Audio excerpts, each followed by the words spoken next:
Welcome back to Showbiz Tonight. Chris Fleming has contacted some pretty famous celebrities in a more intimate way than any fan could imagine. He is the host of a new show called Dead Famous Ghostly Encounters. Each week, Chris tries to sway the skeptics by communicating with celebrities who have passed on. And he joins us now live to talk about the dead. Chris Fleming, nice to have you here at Showbiz Tonight. And I want to clear something up right out of the box. As you may have heard us talking about all evening, we've had a major computer worm affect systems here at CNN as well as other industries throughout the country. I'm in our executive producer, Dave Levine's office earlier today. He's a bit of a skeptic when it comes to this stuff, and he says, I don't know about this stuff. And all of a sudden, all the computers shut down. Really? I'm not kidding. That's exactly the moment that it happened to happen. Just to clear it up, you had nothing to do with that, right? Not at all, not at all. Things happen that are very strange that you just can't really explain. That's kind of like what we do on the show. You know, we go all over the country investigating paranormal phenomena, dealing with, the twist is, celebrities. Right. You know, such as James Dean, Elvis Presley, for example. And to be sure, obviously there are skeptics, people who don't buy into this, and you're trying to sway them, as I just mentioned. Assuming all of it is for real, explain exactly what you mean by the fact that you communicate with dead celebrities on this show. Okay, well, there's many different things that I do. I just don't talk like I'm talking to you and say there's a ghost talking back to me. I can sense that they're around, and what that means is I can feel if there's a different energy that's in the room, namely a ghost, paranormal. I can feel or sense images and see images of that individual that might be there. I can also use equipment scientifically, use EVPs, get EVPs using electronic voice phenomenon, tape players. We can use videos and get strange anomalies that can coincide with what I'm feeling and sensing. Okay, well, let's talk about some specific celebrities. Okay. You spent a little time at Graceland for the show, which is going to be premiering tonight. What happened at the gates of Graceland?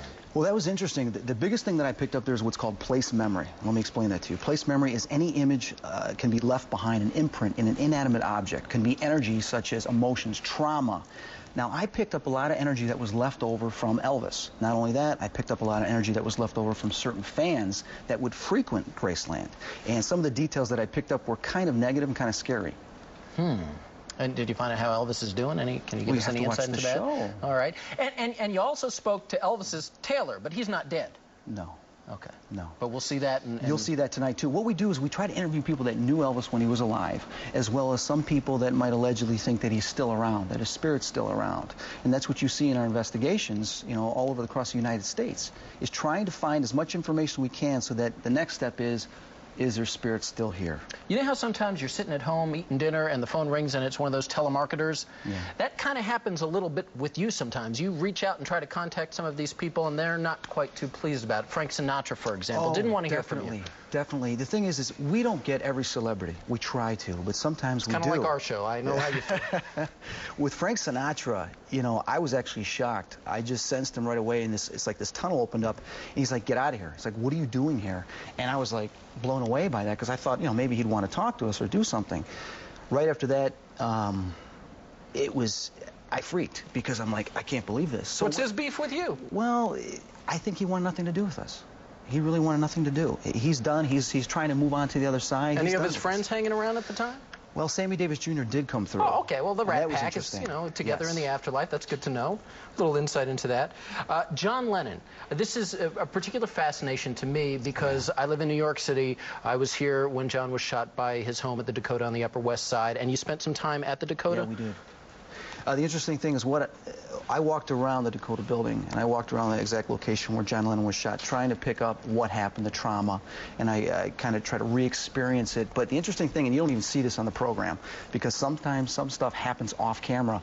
I was sitting in the car waiting to do this, and all of a sudden, I started shivering and getting the senses I do when something's going to occur, and I saw an image in my head of John Lennon as if he was trying to communicate to me.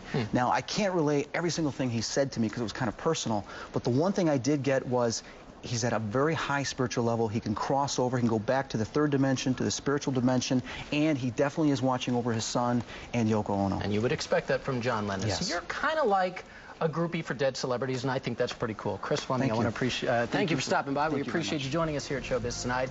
Dead Famous Ghostly Encounters, Tuesday nights on the Biography Channel. Its premiere episode tonight. Catch it.